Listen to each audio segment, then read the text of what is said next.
No es para presumir, pero soy un hombre de palabra. Pues yo tengo otros datos. Los compromisos se cumplen. Yo tengo otros datos. Sostengo que el pueblo está feliz, feliz, feliz. Lo que se dice feliz, yo no estoy. Yo tengo otros datos, pero sí le creo. Yo tengo otra información. Bienvenidas y bienvenidos a Señor Presidente, yo tengo otros datos. El espacio donde 3 periodistas analizamos el discurso del presidente de México.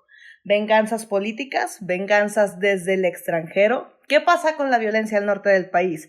Suriel Elizondo, Carlos Arredondo, mi nombre es Carla Guadarrama, esto es Señor Presidente, yo tengo otros datos. Y compañeros, yo les pregunto, ¿qué no estaríamos mejor con López Obrador? Sí, estaríamos mejor. No, pero estamos con él, ¿no? ¿Cómo está? No, ya me confundiste, Carla. ¿Qué no es él el presidente? Pues él es el presidente, pues, pero yo menciono por esta masacre que no, ahora sí que de repente hay humor, pero esto sí es una mentada de madre. El fin de semana, por favor, compártanos qué fue lo que ocurrió. Bueno, mira, creo que es, como tú bien dices, de la mayor gravedad. El presidente, una de las cosas que presume cada vez que puede, se le ocurre o le viene a la memoria o necesita distraer la atención, ve tú a saber, dice que una de las cosas que distinguen a su administración pues es que ahora ya no hay masacres, que las masacres son cosa del pasado. Seguramente pues porque en su diccionario particular, un diccionario elaborado por filólogos macuspanos, seguramente que solamente circula allí en los municipios de Tabasco, pues la palabra masacre significará otra cosa, porque lo que ocurrió el pasado fin de semana en Reynosa, Tamaulipas, una de las ciudades que tiene más tiempo que cualquier otra región del país siendo azotada por una violencia inclemente como gran parte del estado de Tamaulipas, pues lo que ocurrió el fin de semana es que otra vez las cosas se salieron de control, grupos de presuntos delincuentes se enfrentaron entre sí, hasta el último dato que tuvimos acceso antes de comenzar a grabar este podcast, los presuntos delincuentes habían provocado la muerte de 14 personas entre el sábado y el domingo y las fuerzas del orden, las fuerzas de policiales y castrenses, que son las responsables de la seguridad, pues habrían provocado la muerte de otras 4 o 5 personas más, con lo cual el saldo funesto del pasado fin de semana en Reynosa pues se acercaba a las 20 víctimas fatales. ¿Por qué pasa esto? Pues, ¿o por qué sigue pasando esto? Pues porque no ha cambiado nada o casi nada en este país en materia de seguridad pública a pesar de las repetitivas promesas del presidente. Se ha fracasado de manera estrepitosa en el propósito de pacificar al país. La estrategia de abrazos no balazos pues simple y sencillamente no tiene pies ni cabeza. Le preocupa a todo el mundo más allá de nuestras fronteras, incluso que abrazos no balazos significa que pues apapachas a los delincuentes, a los narcotraficantes, a los líderes de los cárteles de la droga, a los narcotraficantes, y solo persigues con gran severidad y con todo el peso de la ley a tus enemigos políticos. No estamos defendiendo políticos, a los políticos corruptos hay que investigarlos, perseguirlos, llevarlos a juicio y también castigarlos.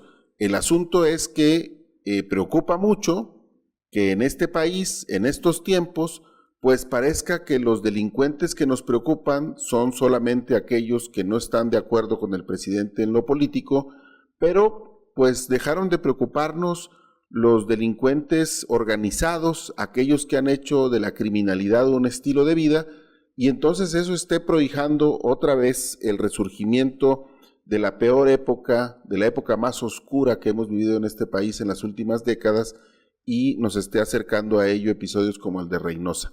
Y mientras eso pasa, me parece que no puede dejar de señalarse que el telón de fondo de toda esta historia, pues es que el presidente le ha apostado a la militarización de la seguridad, y esa militarización traducida en la creación de una Guardia Nacional, pues no está dando ningún fruto, y el presidente todavía quiere dar pasos más hacia allá y enviar de plano la Guardia Nacional a la Sedena, lo cual pues no tiene otra vez ninguna lógica más allá de que luego en cualquier día de estos quiera usar el ejército y a la Guardia Nacional, pues para imponer sus posiciones políticas, ¿no? Caray, Carlos. Pues a mí lo que me llama la atención es el tema de la política de abrazos no balazos, que pues finalmente acaba en balazos, y acaba en balazos para personas inocentes, ¿no? Este es el caso de Reynosa, que vale decir también a la audiencia que no es de esta parte del país, del noreste de México, que Reynosa aparte es un punto clave para muchos pasos de habitantes de otros estados que buscan viajar hacia Estados Unidos. Es la ruta en el norte del país, digo, dejando de lado Tijuana, es de las rutas con mayor tráfico de mexicanos cruzando a Estados Unidos por la cercanía que tiene con centros de comercio importantes de allá, de Texas. Entonces, bueno, esto repercute no nada más en la percepción de violencia o en la seguridad de la gente en Tamaulipas, sino también en la percepción de seguridad de la gente que habita en Monterrey, en Saltillo, en toda esta región que sabemos que viaja mucho a Estados Unidos también para hacer compras, y que pues tiene que pasar por Reynosa, ¿no? Entonces esta noticia pues pega mucho a esta parte del país. Quizá haya estados que lo sientan muy lejano, pero es una zona realmente importante. Entonces pues no se entiende esta militarización del país. No se acaban de ver los resultados que está teniendo la presencia de la Guardia Nacional, no nada más en los delitos de alto impacto, tampoco ha tenido repercusión en otros de esta índole, como los homicidios dolosos, ¿no? Que son comúnmente conocidos como asesinatos. Los asesinatos por armas también siguen al alza en el país. Entonces, bueno, no se ve cuál sea el cambio. Pues no, ninguno. El cambio, digamos, al principio de la administración fue un poco para peor, porque el cambio fue que siguió creciendo la tendencia de los hechos violentos en el país, y creo que aquí lo que vale mucho la pena otra vez insistir es, como ya lo dijiste, Suriel, el asunto de la militarización. Justo el pasado fin de semana la revista Proceso publicó un reportaje en el cual, a partir de documentos internos de la Secretaría de la Defensa Nacional, pues nos venimos enterando que el actual secretario de la Defensa, Luis Crescencio Sandoval, estuvo al tanto de la masacre que ocurrió en Allende, Coahuila, uno de los hechos más escalofriantes que se hayan dado en la historia reciente de este estado, y que pues el señor no hizo absolutamente nada. Y hay que decirlo para una vez más desmontar este discurso de buenos y malos, en el que aquellos a los que el presidente escoge son los buenos y todos lo hacen bien, y los que él no escoge o no quiere o son adversos a sus posiciones o son sus contradictores, pues son malos y todo lo hacen mal. Y en este discurso maniqueo, pues el presidente le ha apostado todo, porque él considera, a partir de una miopía verdaderamente preocupante, que el ejército tiene todo para hacer cualquier cosa, pero empezando por la seguridad, y está muy claro por el pasado, por el presente, y seguirá estando claro en el futuro que es un gravísimo Carlos, error seguir avanzando en esta dirección. Creo que ambos hechos, tanto los hechos que están relacionados, tienen similitud en algo. Usted pregúntese cómo tiene que estar la presencia del crimen organizado en una ciudad o en una región del país para que durante días la masacre persista, y para que durante días las autoridades, o sea, en este caso, en el de Reynosa, no hay excusa de no nos enteramos, que durante mucho tiempo fue la excusa que se empleó para pues dar por hecho de que por qué no se atendió la masacre de Allende, ¿no? Que duró también, duró 3 días, de marzo de 2011. Esta dura 48 horas y es increíble cómo la fuerza mexicana no es capaz de contrarrestar a grupos criminales que asolan una ciudad entera, que provocan que la gente no pueda salir de sus casas en la ciudad, que provocan tal conversación en redes sociales. O sea, es increíble también dos cosas: la falta de respuesta, pero también el control que tiene el narcotráfico de muchas regiones del país, ¿no? Los estudios estos que se hacen sobre qué organización tiene más fuerza, si el Estado mexicano por elementos armados o si el crimen organizado, las estimaciones que se hacen, pues quizá a nivel nacional decimos, hay más fuerza pública, ¿no? Digamos, entre policías y ejército debería bastar para subsanar las fuerzas del crimen organizado. Sin embargo, en regiones específicas sabemos que esto no ocurre, ¿no? Si no, recordemos los acontecimientos de Sinaloa, en los que se acaba teniendo que liberar al hijo de un narcotraficante precisamente porque el Estado mexicano no tiene la capacidad para enfrentarlo, ¿no? Y el reconocimiento que hizo en su momento el secretario de Seguridad Pública sobre que hay regiones en las que el Estado mexicano no se da abasto para ello, ¿no? Entonces, esa situación no ha cambiado con el gobierno de López Obrador, ni se ve que vaya a cambiar con el gobierno de López Obrador. Es decir, la estrategia de abrazos no balazos, que también hay que decirlo, se basa en la inyección de recursos a jóvenes, digamos, ¿no? A becas Benito Juárez para que continúen sus estudios, a becas para jóvenes construyendo el futuro, pues tampoco ha dado resultado porque no se ha tenido el éxito que se buscaba, que era evitar que los jóvenes acudan a las filas del crimen organizado, priorizando la capacidad de esta beca que no sobrepasa los 3,500 pesos mensuales. Oye, nada más recordando que justo fue recientemente que terminaron las campañas y fueron las elecciones como tal, y López Obrador había presumido que se habían portado muy bien, esto a pesar de los niveles de violencia que se alcanzaron, ¿no? Entonces sí es esta ola que no para, y como es en varios puntos del país, como lo pudimos ver durante las campañas que fueron tan violentas. Bueno, como violento sigue siendo y estos silencios el resto que a veces del panorama nacional. nos pasan. Sí. Para mí esto sí, es violencia. Es violencia. Volteo, veo el chat, igual veo el guión, digo, ¿qué igual pasó si hablas aquí? ¿Qué pasó aquí? Igual si hablas de la violencia generada por el crimen, que si hablas de la violencia que provoca la corrupción, que pues igual también, como en materia de seguridad, pues sigue siendo exhibida un día sí y al otro también, Suriel. Bueno, antes de que se sigan peleando ahí por la violencia, solamente les quiero invitar a una reflexión.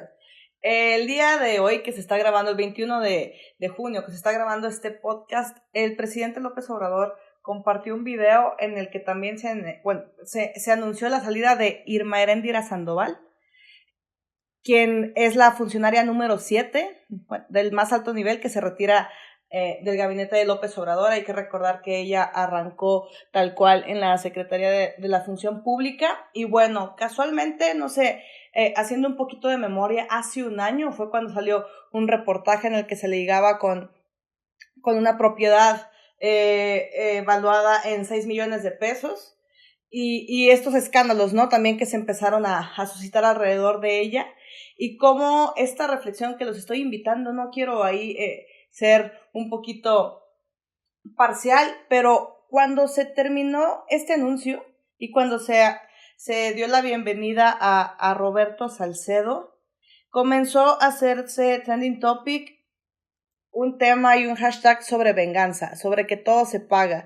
Y estos seguidores de la Cuarta Transformación, porque así fueron identificados por algunas herramientas, empezaron a señalar cómo este vínculo y estos señalamientos y esta pues cercanía. Hay que recordar que el hermano de Irma Eréndira Sandoval estuvo peleando por la gubernatura, para ser candidato por parte de Morena para la gubernatura de Guerrero, y cómo a fin de cuentas todo este giro político va dando vueltas y cómo todo va cayendo sobre su propio peso, y algunos exponiendo la posibilidad de una venganza del presidente López Obrador.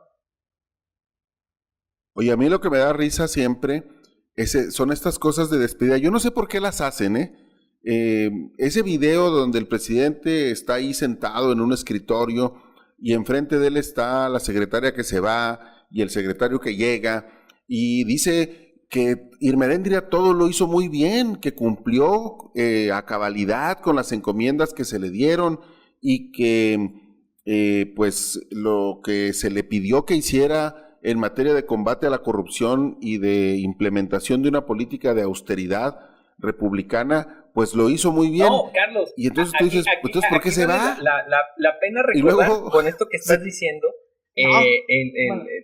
analizar el discurso de la 4T, ¿no? Que entre sus principales fortalezas que lo impulsaron a llegar a la presidencia del país y que lo mantiene, pues es este discurso de la lucha contra la corrupción y la impunidad en México, ¿no? Que esa era la principal labor de Irmeréndira Sandoval. Bueno, si mezclamos esto con todas las quejas que ha tenido López Obrador durante todo su gobierno contra los medios de comunicación, y si después cruzamos cuáles han sido los casos de corrupción en los que se ha tenido que ver forzadamente la Secretaría de la Función Pública actuar, ¿no?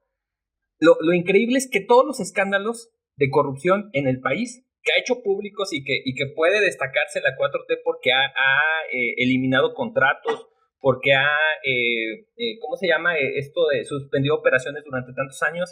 Inhabilitar proveedores, etcétera. Todas, absolutamente inhabilitaciones, todas. Sí. Al menos las que han hecho eco público han surgido de medios de comunicación.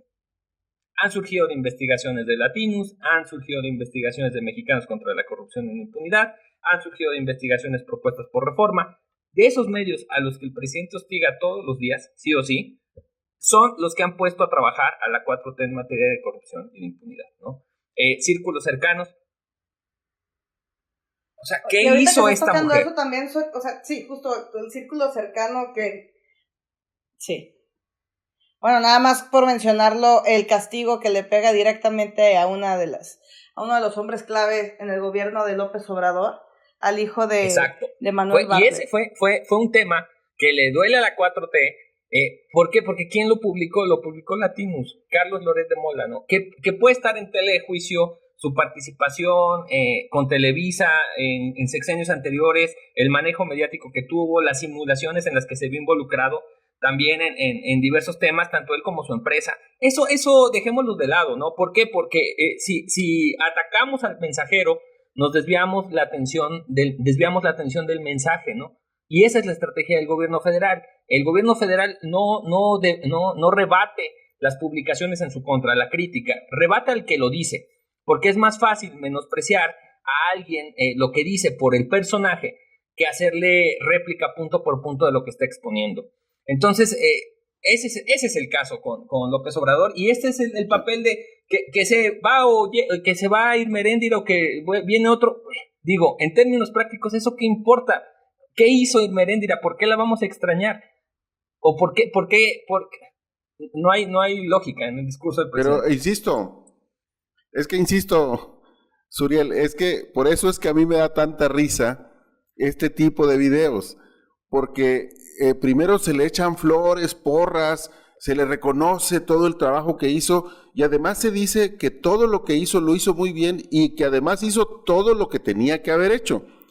Y la pregunta es, ¿y entonces por qué se va? ¿Sí? Oye, es un momento de reflexión para que cuando nos digan eso, estás haciendo muy bien tu trabajo, vas bien, temas por supuesto. No sé qué mensaje.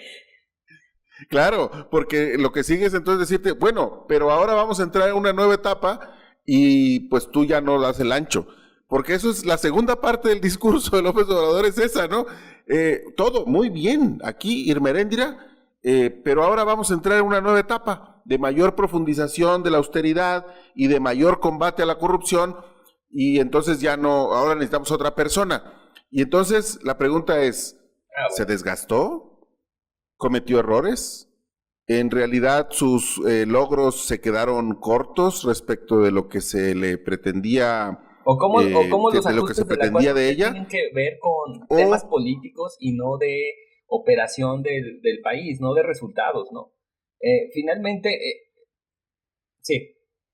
Claro, y eso, al final, el asunto es, Suriel, algo que hemos discutido muchas veces. Entonces, ¿dónde está la diferencia? Porque ese tipo de discursos es exactamente el mismo tipo de discursos que daba el PRI, es el mismo tipo de discursos que daba el PAN. Las despedidas de los funcionarios del gabinete eran exactamente igual antes. No hay ninguna diferencia. Y bueno, también hay que decir, Suriel, ¿no? Yo creo, y eso es relevante, que curiosamente coincide en la salida de Irmeréndira del gabinete con un reportaje, otra vez, como bien lo dijiste tú, de un medio de comunicación sobre las vacunas. Que ha sido objeto de confrontación con la 4T recientemente, incluso en una de las últimas conferencias de López-Gatell. Es un texto de Penilei Ramírez, columnista del Universal, de Reforma, y que también hace periodismo de investigación con Univisión, acá en México. Bueno, este lunes presentaron una pieza, una investigación periodística que se titula que lleva como título México contrató 35 millones de vacunas CanSino con una empresa inexistente. Que la verdad, o sea, si nosotros analizamos todos los puntos, digo, es una investigación muy extensa que hubiera valido todo un podcast de 30 minutos para analizarla punto por punto. Pero vamos a intentar resumirla. Si nosotros vemos todo esto, bueno, es que es el cóctel perfecto de irregularidades, de falta de transparencia, de falta de procesos limpios, deja entrever corrupción, deja entrever procesos ilógicos, y vamos a irlos enunciando. ¿Cuál es el meollo del asunto? Bueno, para envasar y para tener acceso a 35 millones de vacunas de CanSino Bio, que son el total de las vacunas que ha dicho el gobierno federal que va a tener por parte de la empresa china, ¿no? Que además está en un contexto de supuestas irregularidades con el tema de qué tan bien cumplieron o no con los procesos de verificación de las dosis, ¿no?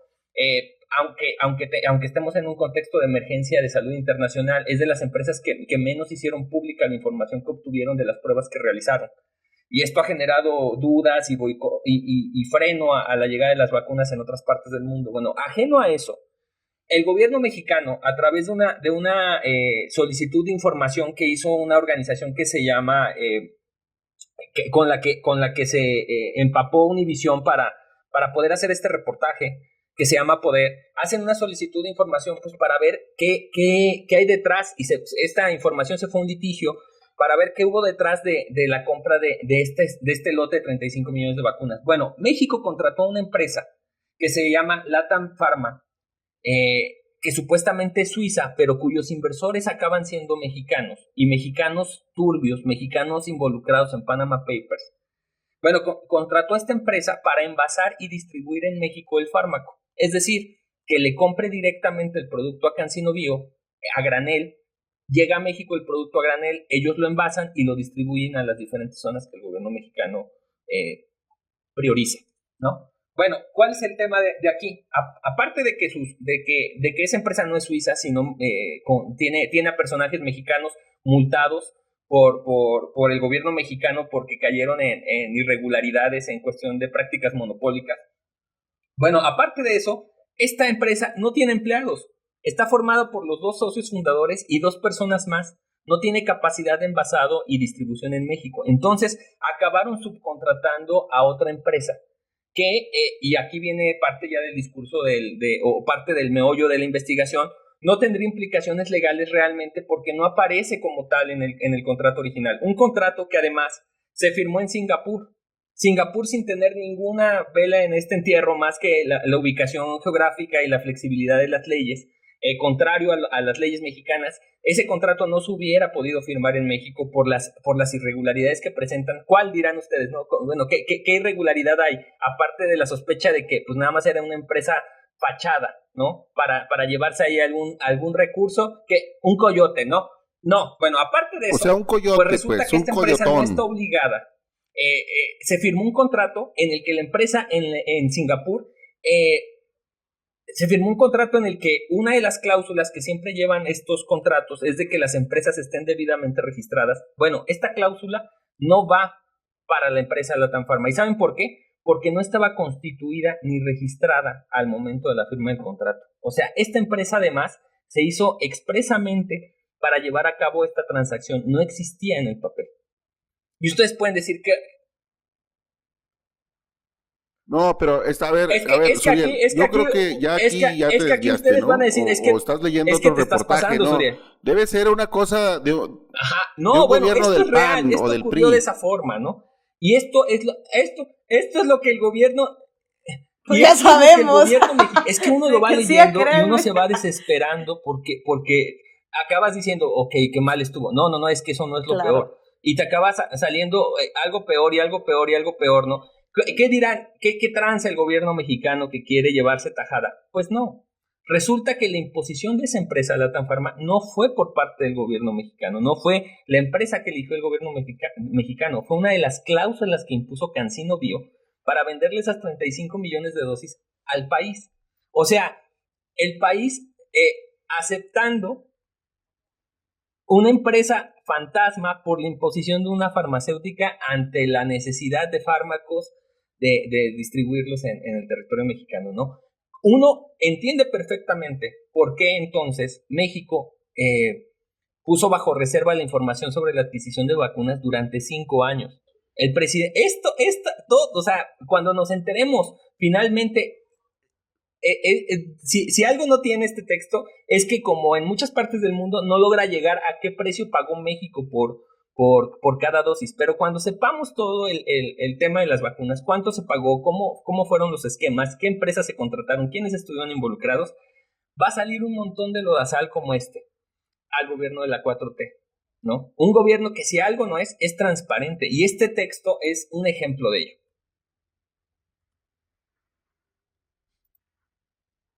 Pero yo insisto, Suriel, o sea, la colega Penilei se va a haber equivocado, ¿no? Mira, está investigando todo, Carlos, que Cansevaca mañana una de las frases del presidente, mañana martes 22 de junio, una de las frases del presidente, porque seguramente se va a referir a este texto, va a ser que, Penilei, la que estuvo aquí la otra vez, ¿no? Discutiendo con López-Gatell, ¿no? La columnista del Reforma. Porque son las frases que utilizó López-Gatell, ¿no? Como para decir, no hagamos caso a su texto es una pendeja, su texto está distorsionado porque ella opera para los fifís, para los neoliberales, para el gobierno de derecha, para el otro México, los que nos quieren robar. Por eso no hay que hacerle caso a este texto, ¿no? Y ese es el único discurso que va a tener López Obrador, porque todo este texto está sustentado con el reconocimiento de las autoridades mexicanas de que así fue el proceso de compra de estas 35 millones de dosis. Por favor. Oigan, yo tengo una duda, no sé si me puedas ayudar a aclararla. ¿Qué no fue con la Cancino con la que empezaron a avanzar más rápido, al menos en algunas zonas? La Cancino sobre todo se le puso a los... fue la vacuna que se empezó con los maestros, y es la vacuna, todavía no queda claro porque todavía siguen habiendo compras, pero hasta el momento es de la empresa, las dosis de vacunas que más tiene garantizadas el gobierno mexicano, con estos 35 millones de dosis de las que hablamos. Actualmente han porque estamos hablando de una sola, o sea, es una sola exactamente. Dosis como tal. Entonces, ¿no? la que más tendrá alcance también dentro de la población mexicana, una de las que más, ¿no? Y ahora, pues, no sabemos qué es lo trascendental de esta parte. Me estoy brincando muchas cosas porque es mucha información, ¿no? Y para explicar todas las irregularidades, no da tiempo de meterse en los detalles, pero la implicación también grave de todo esto es que explican diferentes abogados, consultores, expertos en transacciones de este tipo, tanto Univisión como la organización que hizo la solicitud de información y que tuvo el litigio con el gobierno mexicano, que es Poder, explican la complicación que va a tener el gobierno mexicano ante el incumplimiento de este contrato o ante irregularidades en la vacuna, ¿no? O sea, parece que Cancino obligó a los gobiernos, en este caso al gobierno mexicano, ante todas estas dudas que dejó sus pruebas a nivel internacional, parece que se blindó en caso de que haya un problema grave con él. No van a tener a quien finalmente culpar directamente porque usaron intermediarios que no existen. Calderón es el culpable. Literalmente, que no existían. Sí, pero eso fue Calderón, seguro que Calderón. La gente se dé la oportunidad de leerlo, no tiene desperdicio, la verdad es que está un poco amplio, pero te va acaparando la atención cada que vas avanzando. Cómo es una trama de irregularidades y de negocios turbios. Digo, ya quien lo lea tendrá oportunidad de ver también quién es el propietario, quién es el accionista al que se refiere, y que ya fue investigado y multado por el gobierno de México, y por qué, también un problema con farmacéuticas. Entonces, bueno, Yo pensé que estabas ya despidiendo el podcast al momento de estar diciendo que estamos hablando de un entramado, pues mira, de algo de drama, de mucha corrupción, de todos estos puntos. Y digo, ok, está hablando del gobierno, sí, justo de... No, Carla, pues fue para evitar eso de los silencios incómodos, pues le voy intentando cachar acá al chat la frase épica de vámonos. pues ya para ir dándole forma al cierre, ¿no?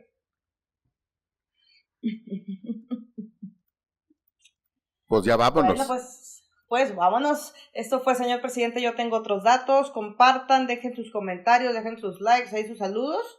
Y los esperamos en el próximo episodio. No, hombre, en serio. Cuídense, la pandemia no se ha ido todavía. No puede ser. Calderón es el culpable. Ya es Calderón. Adiós.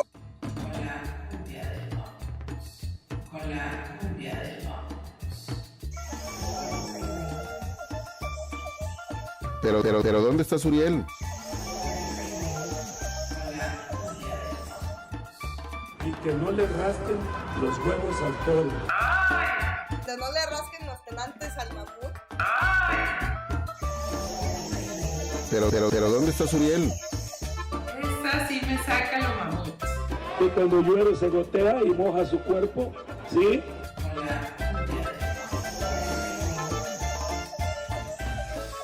Y que no le rasquen los huevos al toro.